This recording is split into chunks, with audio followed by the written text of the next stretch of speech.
Сәлем достар! Бұл видеодан кейін сіз пияз қабығын лақтырмайтын боласыз.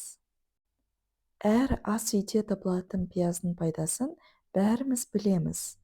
Бір қызығы, пияз қабығында пияздың өзінен гөрі әлдеқайда көп микроэлементтер бар. Сонымен қатар Е дәрумені С, В, никотиновая кислота, каротин, кверцетин, калий тұзы, кальций және темір бар. Өкінішке орай оны көбіміз қоқысқа лақтырып жатамыз. Бүгін сол пияз қабығының адам ағзасына әкелетін пайдасы туралы айтатын боламын. Инфекциямен күреседі. Тұмау және инфекциялық аурулардан қорғайды. Суыққа, вирусқа қарсы табылмас шипа. Сонымен қатар қайызғақ, тері ауруларын емдейді. Шаштың түсуін тоқтатып, қайраттандырады және жылтырлатады. Бұлшықеттердегі ауырлықты, шаршауды, күйзелісті болдырмайды. Ағзаны тазартады. Әртүрлі шлактар мен токсиндардан, қорытылмай қалған тағам қалдықтарынан айырылуға көмектеседі. Сонымен қатар денедегі ісінуді басады.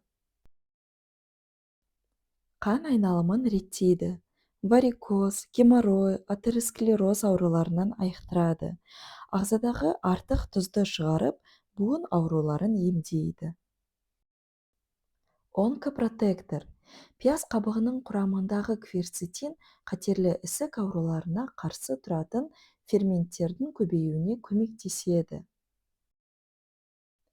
Жүрек қан тамыры жүйесін қуаттандырады. Қанның ұйуын болдырмайды, жараның тез жазылуына септігін тигізеді және жүрек қағысын реттейді. Асқазан, ас қорыту жолдарының жұмысын қалпына келтіреді. Ағзадағы артық сұйықтықтан арылтады, әрі бүйрек ауруының алдын алады. Қартаю процесін тежейді. Пияз қабығы ағзамызды клеткалық деңгейде жақсартады. Ол теріміздің әдемі болуына, әжімнің азаюына немесе алдын алуына көмектеседі. Достар, пияз қабығының басқа да пайдаларын білетін болсаңыз, комментарийге бөлісуді ұмытпаңыз. Табиғи емді пайдаланып, аман сау болыңыздар.